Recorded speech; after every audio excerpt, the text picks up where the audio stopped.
Est-ce que ça te viendrait à l'idée de construire ta maison sur un sol instable? Ouais, moi non plus. Et ben en fait, c'est pareil pour ta formation en ligne. Choisir la bonne niche, c'est un peu comme choisir le terrain idéal pour ta maison. Tu veux qu'il soit solide, bien situé et qui te corresponde parfaitement. Justement, dans cette vidéo, je vais te guider pas à pas pour trouver la bonne niche, celle qui correspond à ta personnalité et qui te permettra aussi de créer une formation en ligne à succès. Avant de commencer, moi c'est Yasmine et je suis ici pour t'aider à transformer ce que tu as de mieux à offrir en formation en ligne et produits digitaux à succès. Si tu veux lancer ou développer ton business de formation en ligne, sache que j'ai créé e-Liberté, un programme complet qui comprend un accompagnement de A à Z pour t'aider à créer, lancer et vendre tes formations en ligne de manière récurrente pour générer des revenus plus passifs et gagner en liberté. Tu trouveras toutes les informations sur le programme e-Liberté dans la description. Et surtout, si tu aimes ce genre de vidéos, n'hésite pas à t'abonner à la chaîne et à activer la cloche des notifications pour être au courant quand de nouvelles vidéos seront disponibles.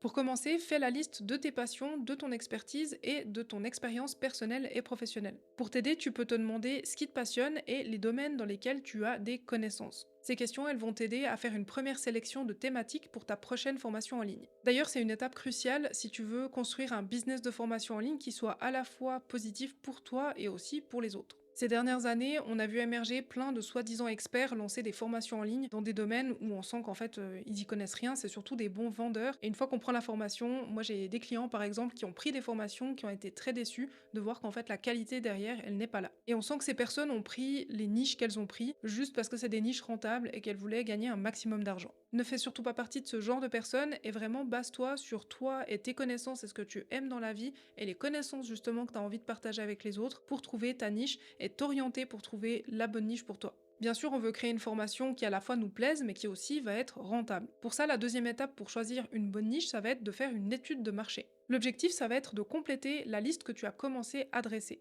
Pendant cette étape, tu vas notamment analyser les tendances, les besoins de ton public cible et aussi la concurrence. Je t'ai préparé une série de 3 questions qui vont pouvoir t'aider à dresser la liste la plus exhaustive et la plus qualitative possible. Quelles sont les demandes non satisfaites dans mes domaines? Quelle perspective particulière pourrais-je apporter par rapport à la concurrence? Quels domaines ont l'air sous-exploités? Rappelle-toi que l'objectif à ce stade, c'est vraiment de dresser la liste la plus complète et la plus qualitative par rapport à ce que tu avais commencé à noter au début avec tes passions et tes connaissances. Troisième étape, définir ta niche. Dans le monde de l'infoprenariat, donc de la création de formations en ligne, voilà les domaines et les niches qui fonctionnent le mieux. Le développement personnel et professionnel, la finance et l'investissement, l'entrepreneuriat et le business en ligne, les nouvelles technologies, la santé et le fitness. Les langues font aussi partie des thématiques les plus porteuses et ces dernières années, on a vu pas mal de formations en ligne émerger sur des domaines créatifs comme par exemple des outils très spécifiques.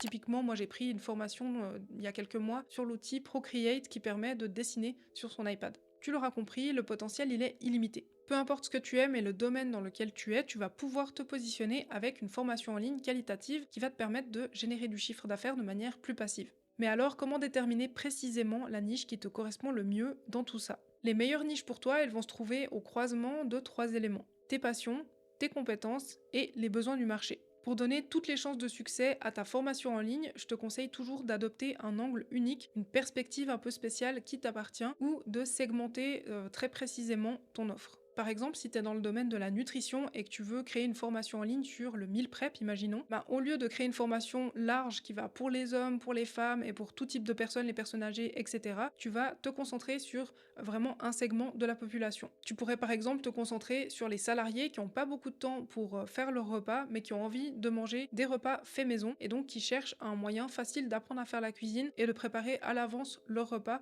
pour être sûr de bien manger tout au long de la semaine. Une fois que tu as choisi la niche de ta prochaine formation en ligne, évite de foncer tête baissée. Prends d'abord le temps de valider ton idée et ta segmentation auprès de ton public cible. Pour ça, tu peux par exemple organiser des sondages ou des interviews avec des personnes qui correspondent à ta cible. Tu peux aussi organiser des webinaires gratuits et tester comme ça le niveau d'intérêt pour ton idée ou ta segmentation en voyant combien de personnes vont s'inscrire. En tout cas, ne fais pas l'impasse sur cette étape puisque ça va te permettre d'éviter de te lancer dans un projet qui est voué à l'échec. Évite de demander l'avis de tes connaissances ou de tes proches, puisque simplement ils font pas forcément partie de ton public cible, donc ils n'ont pas les mêmes désirs, les mêmes motivations et les mêmes problématiques, et ils risquent d'avoir envie de ne pas avoir envie de te froisser et de te dire que l'idée est super, et en fait, ils savent pas, tout simplement parce que ça n'a pas été validé par le marché. La seule personne qui va te dire la vérité quand tu vas lancer un business en ligne, que ce soit de formation en ligne ou autre, ça va être ton marché.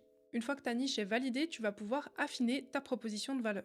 Le but ici, c'est de mettre à plat les bénéfices et la transformation que tu veux apporter à tes clients. C'est aussi de mettre au clair les éléments qui te différencient de la concurrence dans ta niche. Pour cette phase d'affinage, le top, c'est vraiment de pouvoir parler en one-to-one avec des personnes qui correspondent à ton public cible. Si tu avais déjà organisé des interviews à l'étape suivante, tu peux retourner vers ces mêmes personnes pour affiner ton idée. Ce qui est chouette quand tu fais des interviews, c'est que tu vas vraiment pouvoir creuser et poser des questions plus ouvertes et vraiment cerner les vrais besoins de ton public cible. Après ces 5 étapes, tu devrais avoir une idée très claire de ta niche, mais aussi avoir les bases d'une formation en ligne à succès. Si tu veux te lancer pour apprendre à créer et vendre ta propre formation en ligne de manière récurrente pour générer des revenus plus passifs, n'hésite pas à jeter un œil au programme e-liberté. En tout cas, j'espère que cette vidéo t'a plu, merci d'être resté avec moi jusqu'au bout, et si tu l'as aimé, n'hésite pas à lui laisser un petit pouce bleu. Si tu as envie de laisser ton avis, si tu as des questions ou si tu veux partager ton expérience, n'hésite pas non plus à le faire en commentaire. On se voit très bientôt et en attendant, prends soin de toi.